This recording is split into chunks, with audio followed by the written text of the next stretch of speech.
the grasshopper people, the interns and stuff on Twitter, they keep tweeting out. Apparently, they're live streaming Shadows of the Damned on Twitch. They're doing like a full playthrough of it right now. I'm like, dude, it's happening. Like, this is happening. So anyway, we're gonna do it too. Yeah, We're gonna live stream Shadows of the Damned. There you have it. I mean, that all sounds pretty compelling to me. I'm happy for you. Should be good. I'm so happy, dude. Shadows of the Damned interests me a lot. I'm gonna fucking cry, dude. You fucking Mark! That's me. I'm Mark, Wow. dude. You know, if you, I was watching. Actually, speaking of Digital Foundry, earlier in the show, I was watching, a Digital Foundry tech review of Evil West.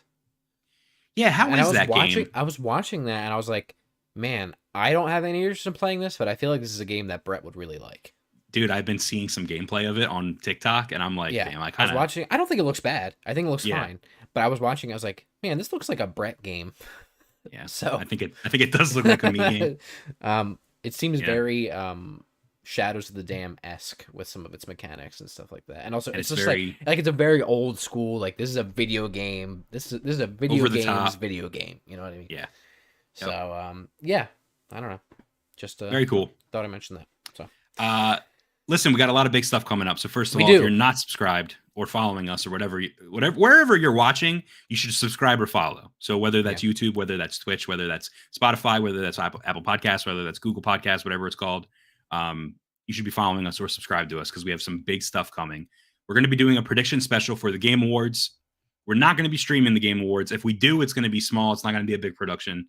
I did apply to be a co-streamer. I don't know if we're going to do it or not, but okay, stay tuned for that one. we should But have next Tuesday though a prediction special for it though. Yeah, Right. that's what I'm saying. That's a definite, right? We're going to predict who we think is going to win because we're always right. We have to be right. But then the other thing I want to mention, what's wrong? Dogecoin is skyrocketing. What? What's it at?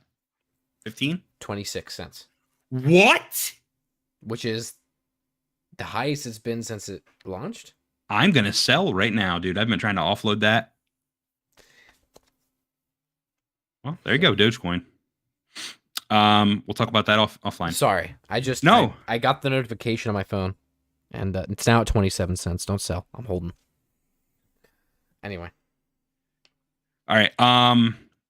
My God, I literally have a lot of money now in my Robinhood account. The other big thing, we are going to be doing a episode of Hapticast, a little interview, a little podcast with Josh Rubin, the writer, director, and actor of films such as Scare Me, Werewolves Within, Blood Relatives. So be on the lookout for that. That's going to come out the week of probably like the 13th. I don't know. We're gonna record it, so we don't know when it's gonna come out, but be on the lookout for that. That's exciting. Big news, big stuff going on. Gonna be talking about his latest projects that he's been in, including Blood Relatives. And he's just a cool guy. He's a funny guy. He's a good guy. So yeah, I'm looking forward to chatting with him. Yeah. And I look forward to chatting with you again next week, Josh. all right, sounds good. Anything else? Every Tuesday, 6:30. Thanks for coming. We love you. See you later. Wow, it's a great song Goodbye. you have here. Really fits the mood. Oh, I still Yes. have the wolf image up.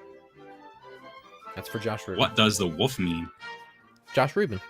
That was the teaser that we did because of Werewolves Within. No? Yes? I can barely hear you over the music. Ah. It's much quieter on my end. I am McLovin.